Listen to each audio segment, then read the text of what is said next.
सभी प्रतियोगी परीक्षाओं की निशुल्क तैयारी करने के लिए आज ही हमारे YouTube चैनल प्रबोध क्लासेज को सब्सक्राइब करें। साथियों, सभी प्रतियोगी परीक्षाओं की निशुल्क तैयारी करने के लिए आज ही हमारे YouTube चैनल प्रबोध क्लासेज को सब्सक्राइब करें। नमस्कार साथियों, स्वागत है आप सबका प्रबोध क्लासेज के YouTube चैनल में। साथियों, हम बात कर रहे थे हिंदी साहित्य के इतिहास के एमसीक्यू के बारे में। और आप लोगों को पता है कि अब तक हमने 150 प्रश्न कंप्लीट कर लिए हैं। और आज अपनी जो प्रश्नोत्तरी है वो 151 से लेके और 175 तक रहने वाली है। इसके बाद हम बात करें तो आपको अब अच्छे से पढ़ने का समय तो मिल ही रहा होगा, क्योंकि अभी कोई वैकेंसी भी नहीं आई है आपके सामने। तो आपको कोई टेंशन वाली बात तो है नहीं कि तो टेंशन हो रही हो कि नहीं लोड पड़ रहा है सिर्फ पढ़ने का। आराम से आप डेली के 10-12 घंटे पढ़ सकते हो, कंटेंट पढ़ो और क्वेश्चन सोल्व करो। अभी तो आपके सामने जो बहुत समय है, आपके पास भी सामने कोई वैकेंसी भी नहीं है। तो आराम से तैयारी करो और एमसीक्यू जितने हो सके कंटेंट पढ़ने के बाद एमसीक्यू क्वेश्चन करने की कोशिश करें, ठीक है। हम बात कर रहे थे अपने प्रश्नों के बारे में और आज अपना जो प्रश्न है वो 151 से शुरुआत है। तो हम बात करते हैं अपने प्रश्न की ओर सबसे पहले कि हिंदी में कृष्ण गीति काव्य के प्रवर्तक माने जाते हैं। हिंदी में जो है कृष्ण गीति काव्य के प्रवर्तक कौन माने जाते हैं? तो आपके ए ऑप्शन है सूरदास, और बी ऑप्शन आपके सामने मीरा, सी ऑप्शन है विद्यापति, और डी ऑप्शन आपके सामने अमीर खुसरो। अगर साथियों हम बात करते हैं हिंदी में कृष्ण गीति काव्य के प्रवर्तक कौन माने जाते हैं, तो आपके हिंदी में कृष्ण गीति काव्य के प्रवर्तक विद्यापति माने जाते हैं। तो आपका सी नंबर का जो ऑप्शन है वो बिल्कुल सही उत्तर हो जाएगा। अगले प्रश्न की ओर हम बात करते हैं। विद्यापति को भक्त कवि स्वीकारने वाले विद्वान हैं। विद्यापति को भक्त कवि किसने स्वीकार किया था? ए ऑप्शन आपके सामने रामकुमार वर्मा ने, बी ऑप्शन है रामचंद्र शुक्ल ने, सी ऑप्शन आपके सामने हरप्रसाद शास्त्री, और डी ऑप्शन आपके सामने हजारी प्रसाद द्विवेदी जी। अगर साथियों हम बात करते हैं विद्यापति को भक्त कवि स्वीकारने वाले, तो वो है आपके हजारी प्रसाद द्विवेदी जी। इन्होंने विद्यापति को भक्त स्वीकार किया था, ठीक है। तो आपका डी नंबर का जो ऑप्शन है वो बिल्कुल सही उत्तर हो जाएगा। हजारी प्रसाद द्विवेदी जी ने विद्यापति को भक्त कवि स्वीकार किया था। अगले प्रश्न की ओर हम बात करते हैं। 153 नंबर का प्रश्न है जो कि आपके सामने है। ये आपको कुछ पंक्तियां दी हुई है जो कि अमीर खुसरो की हैं, ठीक है। अब इन्होंने ये कब कही थी पंक्तियां? गोरी सोवे सेज पर, मुख पर डारे केस, चल खुसरो घर आपने, रेन बही चहु देश। साथ ही ये पंक्ति है जो अमीर खुसरो ने कब कही थी? जब आपके सामने पहला ऑप्शन है जब खुसरो निजामुद्दीन औलिया के शिष्य बने थे, जब खुसरो के गुरु निजामुद्दीन औलिया का देहांत हुआ था, या फिर जब खुसरो दरबारी जीवन में प्रविष्ट हुए थे, या जब खुसरो अलाउद्दीन खिलजी के दरबारी बने थे। अगर साथियों हम बात करते हैं कि ये पंक्तियां अमीर खुसरो ने कब कही थी, तो उनके गुरु है निजामुद्दीन औलिया, उनका देहांत हुआ था, तब उन्होंने कहा था गोरी सोवे सेज पर मुख पर डारे केस, चल खुसरो घर आपने, रेन बही चहु देश। तो आपका इसमें बी नंबर का जो ऑप्शन है वो बिल्कुल सही उत्तर हो जाएगा कि इन्होंने अपने गुरु निजामुद्दीन औलिया है, उनके देहांत हुआ था तब ये पंक्ति कही थी, ठीक है। अगले प्रश्न की ओर हम बात करते हैं। आज का अपना प्रश्न है 154 नंबर का। वो है आदिकालीन साहित्य परस्पर अंतर विरोधों का साहित्य है। उक्त कथन किसका है? उक्त कथन किसका है? उक्त कथन किसका है? अगर हम इस कथन के बारे में बात करते हैं, आदिकालीन साहित्य परस्पर अंतर विरोधों का साहित्य है, तो क्या यह कथन आचार्य हजारी प्रसाद द्विवेदी का है? सॉरी, इसमें ऑप्शन में नहीं है। आचार्य विश्वनाथ प्रसाद मिश्र का, बी ऑप्शन आचार्य रामचंद्र शुक्ल, सी ऑप्शन आपके सामने रामस्वरूप चतुर्वेदी, और डी ऑप्शन आपके सामने रामकुमार वर्मा का। अगर साथियों हम इसके जो बात करते हैं कि ये किसका कथन है, तो ये आपके डॉक्टर रामकुमार वर्मा का कथन है। आदिकाल के संबंध में डॉक्टर रामकुमार वर्मा का कथन है जो बहुत महत्वपूर्ण है। साथियों आपके सामने जितने भी आज की क्लास में जो कथन आए लेके आई हूँ ना मैं, आपको पता वो जो अपने आचार्य रामचंद्र शुक्ल की जो बुक है उसमें से, और कुछ जो अलग अलग बुक है मेरे पास जितनी भी है, नगेंद्र की हुई, सारी मैंने लगभग सारी गाइड है वो एक साथ ली, और उसके बाद जो कंटेंट क्वेश्चनों का बनता है वही मैं आपके सामने लेके आ रही हूँ। तो आपको पता है इसमें मुझे भी कितनी मेहनत लगती है। आपके सामने इतने क्वेश्चन लेके आ रही हूँ, वो भी इतने आसानी से नहीं है। मैंने ये वेबसाइट से डाउनलोड किए पहले पेपर, पुराने पेपर, फिर उसके बाद उनसे जो कंटेंट इकट्ठा करके क्वेश्चन बना, सारे क्वेश्चन है वो फिर आपके सामने शो करती हूँ। तो आपको पता मुझे भी कितनी मेहनत लगती है। सिर्फ आपके लिए मेहनत कर रही हूँ, तो आप भी सिर्फ थोड़ा हो सके तो मेरा साथ दो, मेरे लिए मेहनत करो। तो आपको भी क्या करना है, वीडियो को शेयर तो जरूर करना ही पड़ेगा, है ना। तो आपको वीडियो शेयर करना है। क्योंकि और ये कथन है साथियों आज की क्लास के सारे महत्वपूर्ण है, इनको महत्वपूर्ण लगा ही लेना। आपको अगर एग्जाम में आदिकाल के संबंध में पूछेंगे तो इन कथनों में से बाहर नहीं जाएगा। ठीक है, तो आदिकालीन साहित्य परस्पर अंतर विरोधों का साहित्य, ये कथन किसका था? डॉक्टर राम कुमार वर्मा का था। आपका डी ऑप्शन बिल्कुल सही उत्तर हो जाएगा। अगले प्रश्न की ओर हम बात करते हैं। निम्नलिखित पंक्तियों को उनके रचयिताओं से सुमेलित कीजिए।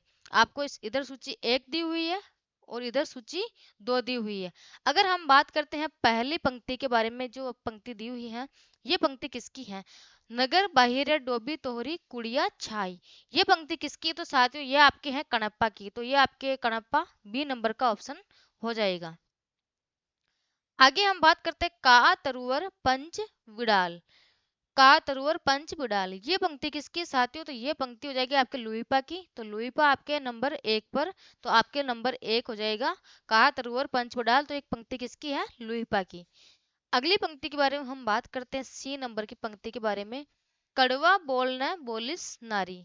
कड़वा बोलना बोलिस नारी, ये पंक्ति किसकी है? तो ये आपके नरपति नाले की है। तो ये आपके नरपति नाले चौथा नंबर का ऑप्शन बिल्कुल सही उत्तर हो जाएगा।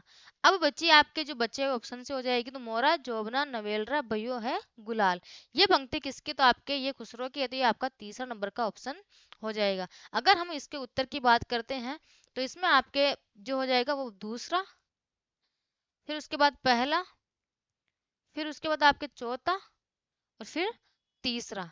ये आपका सही उत्तर हो जाएगा कि ए में 2, बी में 1, सी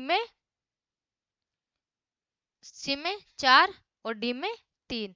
ये आपका बिल्कुल सही उत्तर हो जाएगा। कौन कौन सी पंक्तियां हैं? नगर बाहिरे डोबी तोहरी कुड़िया छाई, किसकी पंक्ति है? तो कणप्पा की पंक्ति है। का तरुवर पंच बिडाल, ये किसकी पंक्ति है? तो आपके लुईपा की पंक्ति है। कड़वा बोलना बोलिस नारी, ये किसकी है? तो आपके नरपति नाले की है। और मोरा जोबना नवेलरा भयो है गुलाल, ये आपकी किसकी है? तो खुसरो की पंक्ति है। और आपका सही उत्तर हो जाएगा 2, 1, 4, 3, बिल्कुल सही उत्तर हो जाएगा। ठीक है, अगले प्रश्न की ओर हम बात करते हैं। 156 नंबर का प्रश्न आप साथ, ये प्रश्न है, इसमें आपके कथन दिया हुआ है। आदिकालीन साहित्य मुख्यतः प्रेम और वीर रसों से संबंधित है। उक्त कथन किसका है? उक्त कथन किसका है? उक्त कथन किसका है? आदिकालीन साहित्य मुख्यतः प्रेम और वीर रसों से संबंधित है। बहुत महत्वपूर्ण पंक्ति है, तो मोस्ट लगा लेना इस पे भी। पहला ऑप्शन आपके सामने आचार्य विश्वनाथ प्रसाद मिश्र, दूसरा ऑप्शन आपके सामने आचार्य रामचंद्र शुक्ल, तीसरा ऑप्शन आपके सामने राम स्वरूप चतुर्वेदी और डी ऑप्शन आपके सामने राम कुमार वर्मा। अगर साथियों हम इस पंक्ति के बारे में बात करते हैं कि आदिकालीन साहित्य मुख्यतः प्रेम और वीर रसों से संबंधित है, तो यह पंक्ति जो ये कथन है, ये किसका है? आचार्य विश्वनाथ प्रसाद मिश्र का है। इन्होंने कहा था आदिकालीन साहित्य मुख्यतः प्रेम और वीर रसों से संबंधित है। किससे? प्रेम और वीर रसों से संबंधित बात कौन करते हैं? विश्वनाथ प्रसाद मिश्र जी करते हैं। तो आपका ए नंबर का जो ऑप्शन है वो बिल्कुल सही उत्तर हो जाएगा। ठीक है, अगले प्रश्न की ओर हम बात करते हैं। 157 नंबर का प्रश्न है। फिर से आपके सामने प्रश्न है, आदिकालीन साहित्य में वैविध्य भरपूर है। विषयों का, काव्य रूपों का और काव्य भाषा के आधार रूपों का वैविध्य जो है भरपूर है। उक्त कथन किसका है? ये भी आपके सामने एक कथन है। उक्त कथन किसका है? इस कथन के बारे में हम बात करते हैं, ये भी आपके महत्वपूर्ण है। कथन जितने हैं सारे मोस्ट लगा लेना, क्योंकि आज के आपके छटनी कर करके जो कथन है वो लाए हुए हैं आपके सामने। तो हम बात करते हैं सबसे पहले ऑप्शन की तरफ, आचार्य हजारी प्रसाद द्विवेदी जी का। बी ऑप्शन आपके सामने आचार्य रामचंद्र शुक्ल जी का। सी ऑप्शन आपके सामने राम स्वरूप चतुर्वेदी जी का। और डी ऑप्शन आपके सामने डॉक्टर राम कुमार वर्मा का। अगर साथियों हम इस जो कथन है इसके बारे में बात करते हैं, आदिकाल में साहित्य में वैविध्य भरपूर है। विषयों का, काव्य रूपों का, काव्य भाषा के आधार रूपों का, तो यह कथन किसका? आपके राम स्वरूप चतुर्वेदी जी का। किसका है? राम स्वरूप चतुर्वेदी जी का ये कथन है। और कौन सा ऑप्शन सही हो जाएगा? आपका सी नंबर का जो ऑप्शन है बिल्कुल सही उत्तर हो जाएगा। राम स्वरूप चतुर्वेदी जी का ही कथन है कि आदिकालीन साहित्य में वैविध्य भरपूर है, विषयों का भी है, काव्य रूपों का भी है, काव्य भाषा के आधार रूपों का भी है। तो ये कथन आपके राम स्वरूप चतुर्वेदी जी का हो जाएगा। अगले प्रश्न की ओर हम बात करते हैं। बहुत ही शानदार प्रश्न आपके सामने, मोस्ट लगा लेना। पृथ्वीराज रासो किस काल के हैं? पृथ्वीराज रासो किस काल के हैं और रचनाकार की रचना किस रचनाकार की रचना है? तो अगर हम बात करते हैं पृथ्वीराज रासो आपके आदिकाल से संबंधित है। किससे है? आदिकाल से। ठीक है, तो सबसे पहले हम इधर देख लेते हैं इसके कालों के बारे में बात करते हैं। तो आधुनिक काल से नहीं है, आदिकाल से संबंधित है, भक्ति काल से नहीं और रीतिकाल से नहीं है। तो आपका इधर तो हो जाएगा बी नंबर का ऑप्शन। अगर हम बात करते हैं इसके रचनाकार के बारे में कि इनके रचनाकार कौन है, तो रचनाकार आपके चंद बरदई। कौन है? चंद बरदई। इधर हम बात करते हैं इनके रचनाकारों के बारे में, तो चंद बरदई इनके रचनाकार हो जाएंगे पृथ्वीराज रासो के। जगनिक नहीं है, नरपति नाला भी आपके नहीं है, अमीर खुसरो आपके नहीं है, ये आपके अमीर खुसरो भी नहीं है। तो इधर आपका बी ऑप्शन, इधर आपका ए ऑप्शन। अब आपको एक जो ऑप्शन है वो चेक करना है कि बी और ए, पहले में आपके ए और डी है, तो ये नहीं हो सकता। बी जो बी नंबर का ऑप्शन उसमें बी और ए ये आपका ऑप्शन हो सकता है, आगे चेक कर लो। सी नंबर का ऑप्शन सी और बी नहीं है, और डी और सी ये भी आपका नहीं, तो आपका बी नंबर का ऑप्शन बिल्कुल सही उत्तर हो जाएगा, जो कि पृथ्वीराज रासो है वो आपके आदिकाल से संबंधित है। और इसके रचनाकार कौन है? तो चंद्र बरदाई इसके रचनाकार हैं। तो आपका जो बी नंबर का ऑप्शन है वो बिल्कुल सही उत्तर हो जाएगा। ठीक है, साथ ही ऐसे प्रश्न भी महत्वपूर्ण आपको ध्यान रखने ही है। तो अगले प्रश्न की ओर हम बात करते हैं। अपने 159 नंबर का प्रश्न है।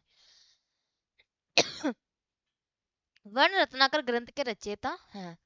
वर्ण रत्नाकर ग्रंथ के रचयिता कौन है आपके सामने? रोड़ा कवि, बी ऑप्शन है दामोदर शर्मा, सी ऑप्शन है ज्योतिषी ठाकुर और डी ऑप्शन आपके सामने जो इंदु। तो साथियों अगर हम वर्ण रत्नाकर ग्रंथ के बारे में बात करते हैं तो इसकी रचना जो रचयिता है वो कौन है?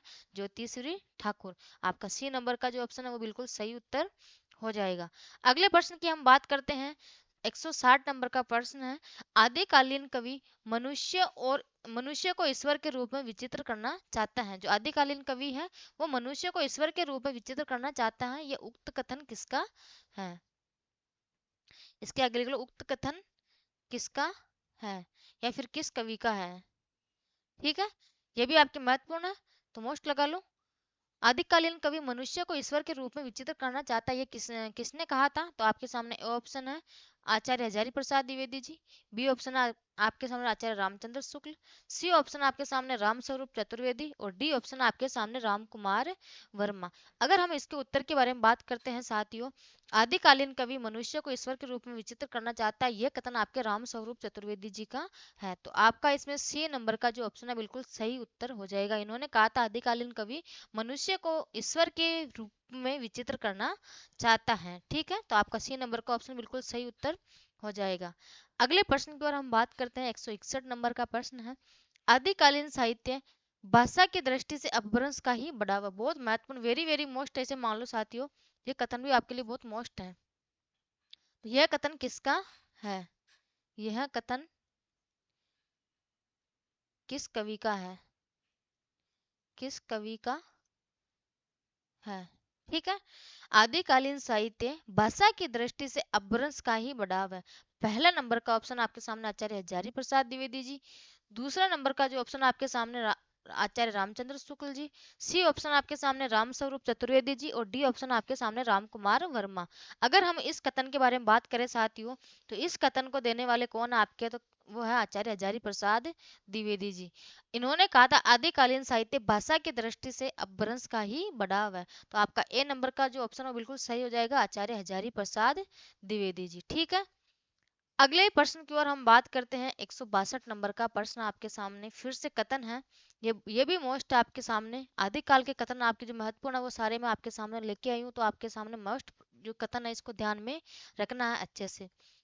कथन है, वीर गता काल का समय महाराज भोज से लेकर हम्मीर देव चौहान के काल के कुछ पीछे तक समझना चाहिए। वीरगता काल का समय महाराज भोज से लेकर हमीर देव चौहान के काल के कुछ पीछे तक समझना चाहिए। उक्त कथन किसका है?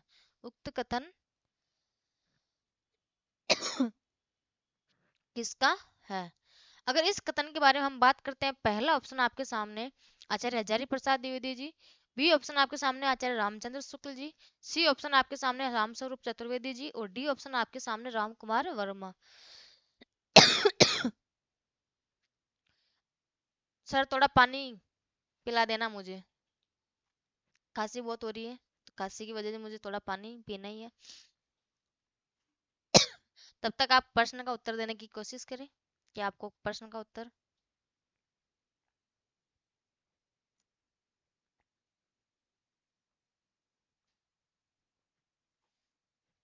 चलो ठीक है। अब हम बात करते हैं वीर गाथा काल का समय महाराज भोज से लेकर हमीर देव चौहान के काल के कुछ पीछे तक का समझना चाहिए। उक्त कथन किसका है? तो आप मुझे बताइएगा उक्त कथन किसका है।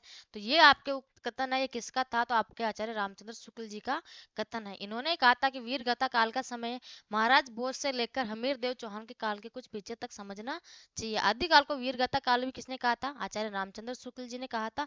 अगर आप चाहते तो यहाँ से भी दिमाग लगा के प्रश्न का उत्तर दे सकते थे। ठीक है, तो ऑप्शन नंबर आपका बी सही हो जाएगा।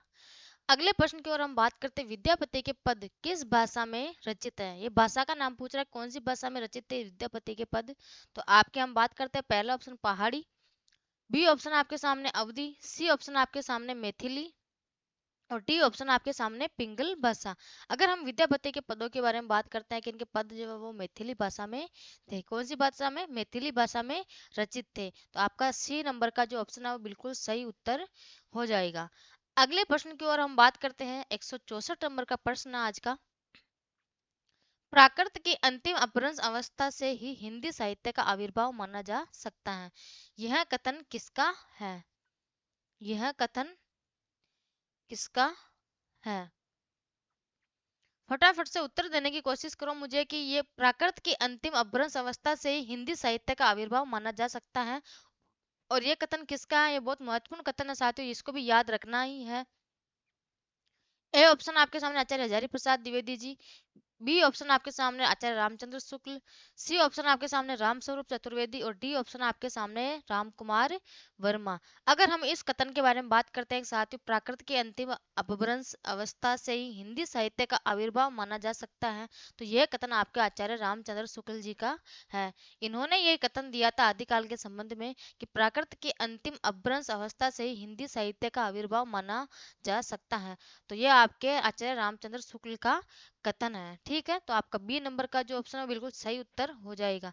अगले प्रश्न की ओर हम बात करते हैं 165 नंबर का प्रश्न आज का। 11वीं शताब्दी में रचित लोक भाषा काव्य है। 11वीं शताब्दी में रचित लोक भाषा काव्य है। पहला ऑप्शन आपके सामने जयमंग जसचंद्रिका, दूसरा आपके सामने बी ऑप्शन वो है राहुल वेल, सी ऑप्शन आपके सामने उक्ति व्यक्ति प्रकरण और डी ऑप्शन आपके सामने डोला मारूरा दुहा। अगर साथ ही हम 11वीं शताब्दी की बात करते हैं लोक भाषा काव्य जो रचित है, तो वो आपके डोला मारूरा दुहा है, वो 11वीं शताब्दी में रचित लोक भाषा काव्य है। ठीक है, तो आपका डी नंबर का जो ऑप्शन है वो बिल्कुल सही उत्तर हो जाएगा। अगले प्रश्न की ओर हम बात करते हैं 166 नंबर का प्रश्न है। फिर से आपके सामने कथन है और महत्वपूर्ण है। कथन तो आपको सारे महत्वपूर्ण लगाने ही हैं। आदिकालीन कवि धार्मिकता और ऐहिकता, वीर और श्रृंगार, ईश्वर और मनुष्यत्व के द्वंद्वों को संहार करने में संलग्न दिखाई देता है। तो यह कथन किस कवि का है? यह कथन किसका है? यह कथन किसका है? अगर साथ ही हम बात करते हैं पहला ऑप्शन आपके सामने आचार्य हजारी प्रसाद द्विवेदी जी, बी ऑप्शन आपके सामने आचार्य रामचंद्र शुक्ल, सी ऑप्शन आपके सामने राम स्वरूप चतुर्वेदी और डी ऑप्शन आपके सामने राम कुमार वर्मा। अगर साथियों हम इस जो कथन है इसके बारे में बात करते हैं कि आपके जो राम स्वरूप चतुर्वेदी जी हैं, इन्होंने कहा था आदिकालीन कवि धार्मिकता और ऐहिकता, वीर और श्रृंगार, मनुष्य और मनुष्यत्व यानी ईश्वर और मनुष्यत्व के द्वंद्वों को संहार करने में संलग्न दिखाई देता है। तो आपके ये 6 नंबर का जो ऑप्शन है राम स्वरूप चतुर्वेदी जी, ये कथन किसका है? तो राम स्वरूप चतुर्वेदी जी का कथन है और आपके लिए बहुत महत्वपूर्ण है, तो कथन को आप इंपोर्टेंट लगा लेना। अगले प्रश्न की ओर हम बात करते हैं। गुरु गोरखनाथ को हिंदी के किस विशेष रूप का कवि स्वीकार किया गया था? गुरु गोरखनाथ है, गुरु गोरखनाथ को हिंदी के किस विशेष रूप का कवि स्वीकार किया जाता है? हम ऑप्शन के बारे में बात करते हैं।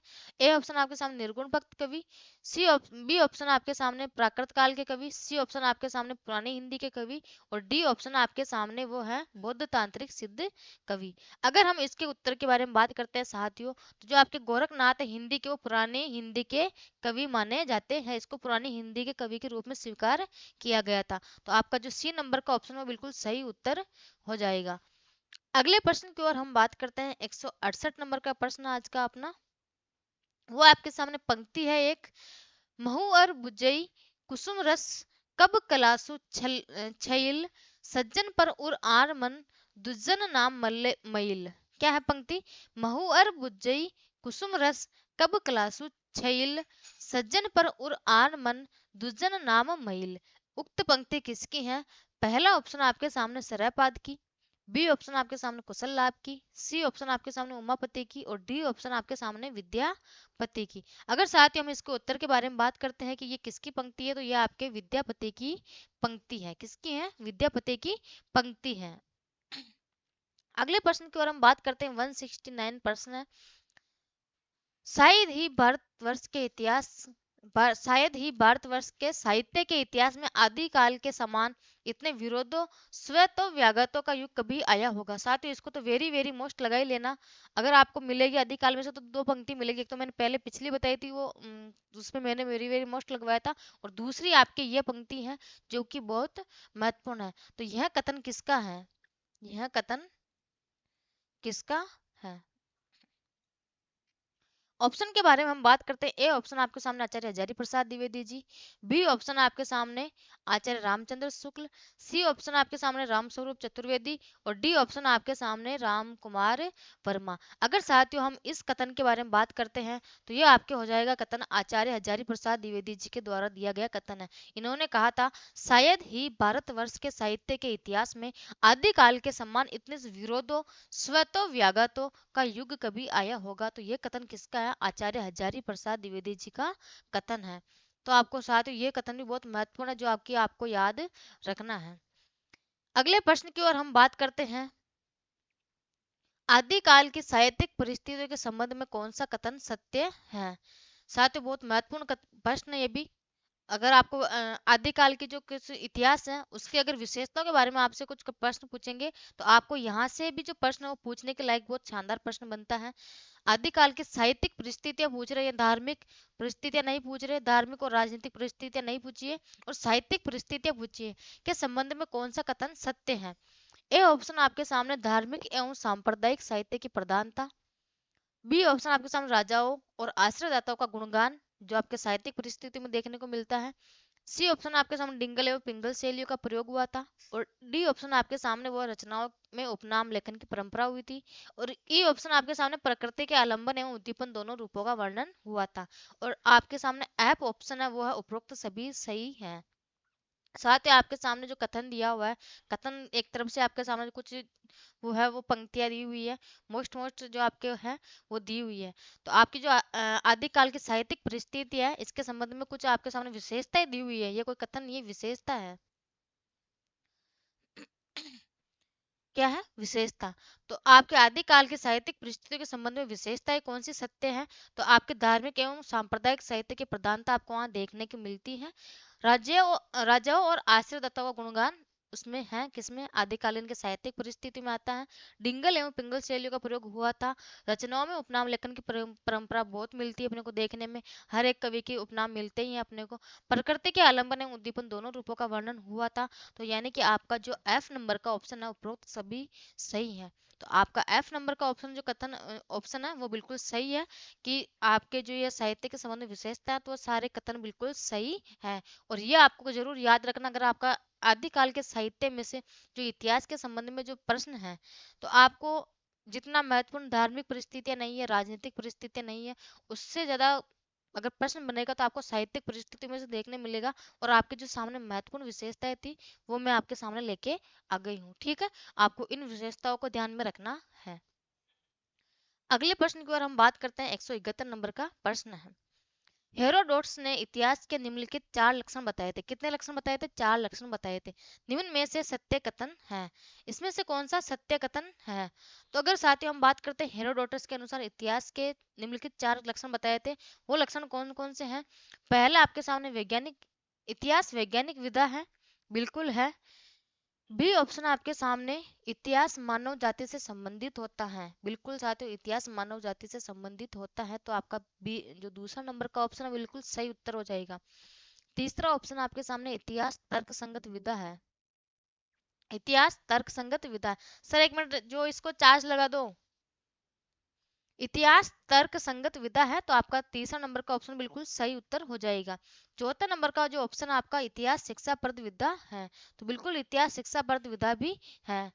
आपका जो पांचवा नंबर का ऑप्शन वो बिल्कुल सही उत्तर हो जाएगा उपरोक्त सभी। साथ ही हेरोडोटस ने इतिहास के निम्नलिखित 4 लक्षण बताए थे। निम्न में से सत्य कथन आपके तो बिल्कुल चारों विशेषताएं ये जो आपके हेरोडोटस के अनुसार दी गई थी, और ये चारों ऑप्शन आपके बिल्कुल सही है। इतिहास वैज्ञानिक विधा है, इतिहास मानव जाति से संबंधित होता है, इतिहास तर्क संगत विधा है, और इतिहास शिक्षाप्रद विधा है। तो आपका जो पांचवा नंबर का ऑप्शन है उपरोक्त सभी बिल्कुल सारे कथन सत्य हैं। ठीक है, ये भी आपके लिए महत्वपूर्ण है, जो कि आपकी विशेषताओं में से पूछा जाएगा। अगले प्रश्न की ओर हम बात करते हैं। 172 नंबर का प्रश्न है। हीगल ने विश्व प्रकृति के विकास प्रक्रिया के अंग माने हैं, निम्न में से असत्य कथन है। साथियों, हीगल ने है जो विश्व प्रकृति के विकास प्रक्रिया के संबंध में 3 अंग माने थे। कितने अंग माने थे? 3 अंग माने थे। निम्न में से असत्य कथन है, जो कौन सा कथन है वो इसमें से नहीं है। तो आपकी जो पहला ऑप्शन है वो है वाद, दूसरा है प्रतिवाद, तीसरा है संवाद या समन्वयवाद, और चौथा ऑप्शन आपके सामने प्रगतिवाद। इसका उत्तर साथियों आप लोग ही देने की कोशिश करें कि इसका सही उत्तर क्या हो जाएगा। आपको पता तो लगे कम से कम कि हीगल ने विश्व प्रकृति जो प्रक्रिया इसके कितने अंग माने थे। 3 अंग माने थे, और कौन कौन से थे आप एक बार मुझे सब कमेंट करके बताएंगे कि कौन कौन से कथन थे वो। हम बात करते हैं इसके कथन के बारे में, तो आपके उन्होंने पहला जो अंग माना था वो वाद माना था, दूसरा प्रतिवाद माना था, और तीसरा संवाद या समन्वयवाद माना था। जो आपका चौथा ऑप्शन है वो प्रगतिवाद, ये कोई वाद नहीं माना था, उन्होंने 3 ही अंग माने थे। ठीक है, तो आपका चौथा नंबर का जो प्रश्न है, प्रगतिवाद, ये बिल्कुल गलत हो जाएगा। तो आपका ऑप्शन नंबर 4 सही उत्तर हो जाएगा। ठीक है, और आपके हम ये बात करते थे, बहुत महत्वपूर्ण प्रश्न है, ये भी ध्यान में रखने वाले प्रश्न यही है साथियों। कभी कभी जो विशेषताओं में से प्रश्न आ जाते हैं इतिहास के, तो वहां अपन वो प्रश्न नहीं कर पाते, और 2 अंक छूटना, पीछे रहना, मतलब कि आपको पता है कि कम से भी कम 50,000 जो बच्चे हैं उनसे पीछे रहना हो जाता है। 2 अंक का मतलब यही होता है। ठीक है, अपने हिंदी में तो आपको पता है कितनी अत्ता भंडार भीड़ है। हिंदी के तो पेपर देने के लिए आजकल मेरिट कितनी जा रही है, आप लोगों को भी पता है, आप भी एग्जाम देने बैठते हो। पेपर का लेवल आप देख ही सकते हो, आपको खुद को पता है। अभी सेकंड ग्रेड का पेपर आया था, सबको टफ लगा था, तो टफ था तभी लगा था। टफ तो क्या लगा था पेपर, लेकिन लेंथी था थोड़ा। मैं उसको टफ नहीं कहती हूँ कि पेपर टफ था, वो क्या थोड़ा पेपर लेंथ ज्यादा था। जैसे उसमें सत्य कथन और या फिर जैसे 4 ऑप्शन दिए तो सत्य या फिर असत्य पूछा था। ठीक है, अब बच्चों ने क्या किया, जैसे सत्य असत्य पूछे तो क्वेश्चन को पढ़ने में भी टाइम लगता है, इतना समय नहीं था अपने पास कि क्वेश्चन को सत्य असत्य में छटनी करें। पहला ऑप्शन पढ़ा, दूसरा पढ़ा, तीसरा पढ़ा, चौथा पढ़ा, तो पहला पता नहीं क्या था वही भूल जाते हैं। तो पेपर लेंथी था, इस हिसाब से क्या बच्चे कर ही नहीं पाए क्वेश्चन को। फिर भी लेकिन मेरिट बहुत हाई वेस्ट गई थी। इसका रीजन है कि पेपर लीक भी हुए थे। अब अपन ये भी नहीं कर सकते कि पेपर लीक किसने करवाए थे क्या है, अब तो वैसे सब सामने आ रहा है। अभी हाल फिलहाल में आप एसआई का देख रहे होंगे कि एसआई के जितने भी पकड़े गए हैं, तो अच्छा है, मैं तो यही कहती हूँ उनको कड़ी से कड़ी सजा मिले, क्योंकि इतने लोग जो बेचारे जो कुछ बच्चे हैं अपने मम्मी पापा, सबके जो मम्मी पापा वो अमीर नहीं होते हैं। ठीक है, लगभग लगभग जो पढ़ रहे हैं ना वो उनके सबके मम्मी पापा गरीब ही होते हैं। वो खेती में काम करते हैं, अपने बच्चों के लिए हर मंथली 10,000 बाहर पे करते हैं उनको कि बेटा तेरे को पैसे चाहिए ये ले। वो खेती में काम करते हैं अपने बच्चे के लिए, और बच्चे भी मेहनत करने में देख, जब वो बच्चा अगर बाहर से तैयारी घर से बाहर जाता है ना तैयारी करने के लिए, तो वो अपनी जो तैयारी उसमें कोई कमी नहीं छोड़ता। वो भी ये नहीं चाहता कि मेरे पापा मुझे 10,000 दे मैं उसको फालतू में से वेस्ट करूं, वो भी कोई नहीं चाहता। सब अपनी तैयारी में मेहनत करते हैं, लेकिन फिर भी बेचारा कि उनका सिलेक्शन नहीं हो पाता, और वो अपने मम्मी पापा के सामने निराश होकर बैठे रहते हैं कि मेरा सिलेक्शन नहीं हुआ। अब होगा कहाँ से बेचारे को, उनको पता है कि जो टॉपर आ रहे हैं उनके उनको जो टॉपर आया उनको तो ये तक नहीं पता कि मेरे को क्वेश्चन याद नहीं होता, उसने एग्जाम में भी किसी और को बिठाया है पेपर देने के लिए। तो ये तो बिल्कुल गलत है ना। कहाँ से अपने मेहनत करने वाले बच्चे आगे निकल पाएंगे जब पेपर लीक हो रहे हैं तो साथियों अपनी मेहनत फिर भी अगर अपन हो सके तो अपनी मेहनत पे आराम से, अब की बार तो ऐसा सब कुछ ये कार्रवाई अच्छी चल रही है, सरकार सब कुछ अच्छा कर रही है। तो मेरा तो यही कहना है कि आप भी फुल मेहनत करो, ताकि जरूर नहीं कि अब वो फर्स्ट आया तो सेकंड अपन भी आ सकते हैं। टीएफ के कोई फर्स्ट आ रहा है तो सेकंड अपने मेहनत से अपन भी आ सकते हैं। ठीक है, तो आपको आपकी मेहनत पे विश्वास रखना है। अब हम अपने अगले प्रश्न की ओर बात करते हैं। फालतू सीरियस नहीं होते हैं, मैं भी कभी कभी सोचती हूँ इस बारे में, तो थोड़ा मेरा भी मन ऐसे हो जाता है कि मुझे भी थोड़ा दुखी होता है कि ऐसा नहीं होना चाहिए। अपने अगले प्रश्न की ओर बात करते हैं। 173 नंबर का प्रश्न है, साहित्य के इतिहास में काव्य रचयिता के व्यक्तित्व एवं प्रतिमा को भी महत्व देना चाहिए। साहित्य के इतिहास में काव्य रचयिता के व्यक्तित्व एवं प्रतिमा को भी महत्व देना चाहिए। तो यह किसके जो कथन है ये किसका है? ये परिभाषा दी हुई है। परिभाषा किसकी है? परिभाषा या कथन ये किसकी है? तो साहित्य के इतिहास में काव्य रचयिता के व्यक्तित्व एवं प्रतिमा को भी महत्व देना चाहिए। ए ऑप्शन है आपके सामने हडसन, बी ऑप्शन आपके सामने सुमन राजे। साथ ही एक मिनट रुकना, मैं थोड़ा इसको सेटअप को वापस सही से देख लेती हूँ। हाँ बिल्कुल सही आ रहा है। ठीक है, सी ऑप्शन आपके सामने हेरोल्ड और डी ऑप्शन आपके सामने नगेंद्र। अगर हम साथ ही इस परिभाषा के बारे में हम बात करते हैं कि यह परिभाषा किसकी है, तो ये आपके साहित्य के इतिहास में काव्य रचयिता के व्यक्तित्व एवं प्रतिमा को भी महत्व देना चाहिए। तो आपके ये हडसन की परिभाषा, हडसन के द्वारा दी गई परिभाषा है हिंदी साहित्य के इतिहास में। जो इतिहास की परिभाषा दी उन्होंने, तो यह साहित्य के इतिहास में काव्य रचयिता के व्यक्तित्व एवं प्रतिमा को भी महत्व देना चाहिए, हडसन की परिभाषा है। तो आपको अगर कभी जैसे इतिहास से संबंधित शुरू शुरू में कुछ आपकी परिभाषाएं हैं तो महत्वपूर्ण दी गई है, तो आपके सामने वही परिभाषाएं हैं। साथ ही आपके सामने एक और खुशखबरी है। खुशखबरी यही है कि जैसे मैंने एक तो आपके लिए 10,000 MCQ की वो चला रखी है, जो आपकी यूट्यूब पे बिल्कुल फ्री है। ठीक है, और वैसे मैं आपको हिंदी साहित्य का इतिहास पढ़ा ही रही हूँ।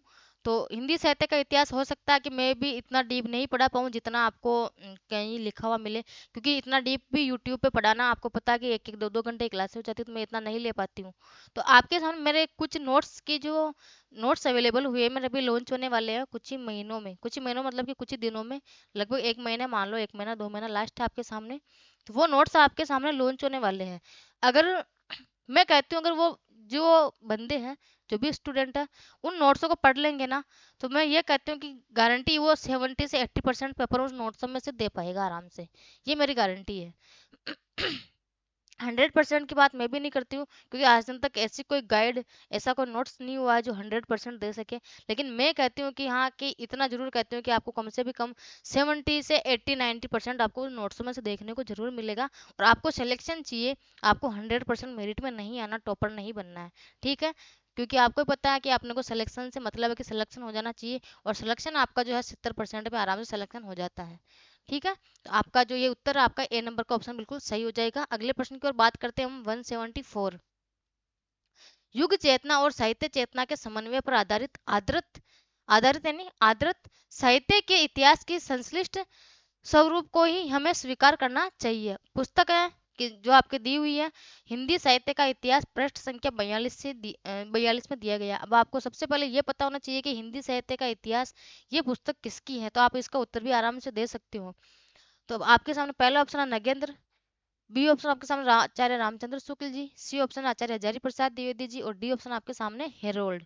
अगर साथियों हम बात करते हैं कि युग और चेतना साहित्य के बारे में बात कौन करते हैं, तो आपके डॉक्टर नगेंद्र जी हैं। इनकी पुस्तक है हिंदी साहित्य का इतिहास, जो कि पृष्ठ संख्या 42 पे से ली गई है ये। और युग चेतना और साहित्य चेतना के समन्वय पर आधारित साहित्य के इतिहास के संश्लिष्ट स्वरूप को ही हमें स्वीकार करना चाहिए। तो ये आपकी परिभाषा किसकी है, तो डॉक्टर नगेंद्र के द्वारा दी गई है। ये भी काफी महत्वपूर्ण है, आपको याद रखना है ये भी। अगले प्रश्न की और आज का अपना अंतिम प्रश्न, उसकी तरफ बात करते हैं हम। इतिहास एक ऐसा ज्ञानमय अनुशासन है जिसके माध्यम से किसी देश की सभ्यता और संस्कृति को देखा या परखा जा सकता है। तो ये परिभाषा किसकी साथियों? इस परिभाषा के बारे में हम बात करते हैं कि ये परिभाषा किसने दी। इतिहास एक ऐसा ज्ञानमय अनुशासन है जिसके माध्यम से किसी देश की सभ्यता और संस्कृति को देखा या परखा जा सकता है। पहला ऑप्शन आपके सामने गोविंद चंद पांडे, बी ऑप्शन आपके सामने आचार्य रामचंद्र शुक्ल जी, सी ऑप्शन आपके सामने आचार्य हजारी प्रसाद द्विवेदी जी, और डी ऑप्शन आपके सामने हेरोल्ड। साथियों अगर हम इस परिभाषा के बारे में बात करते हैं कि ये परिभाषा किसने दी थी, तो गोविंद चंद्र पांडे ने ये परिभाषा दी थी। कौन सी?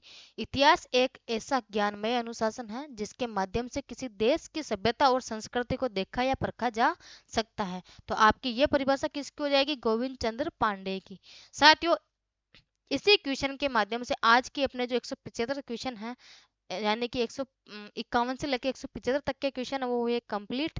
और कल अपनी जो क्लास रहेगी वो रहेगी 176 से 200 नंबर तक के प्रश्नों की रहने वाली है। कम से कम आपको आदिकाल के भी 800 से 1000 प्रश्न देखने को मिलेंगे, ज़्यादा नहीं तो 600 से 700 800 1000 जितने मुझे मिलेंगे, जितना मैं सर्च करके ढूंढूंगी एक एक को, तो मुझे जितने क्वेश्चन मिलेंगे उतने में करवाऊंगी। और आपको पता है आपके आधुनिक काल में अता भंडार प्रश्न है और गद्य साहित्य में बहुत सारे प्रश्न हैं, तो आपको प्रश्नों की टेंशन नहीं लेनी है, आराम से 10,000 प्रश्नोत्तरी का वादा किया है तो वो तो निभाऊंगी सही। ठीक है, तो आज के लिए धन्यवाद।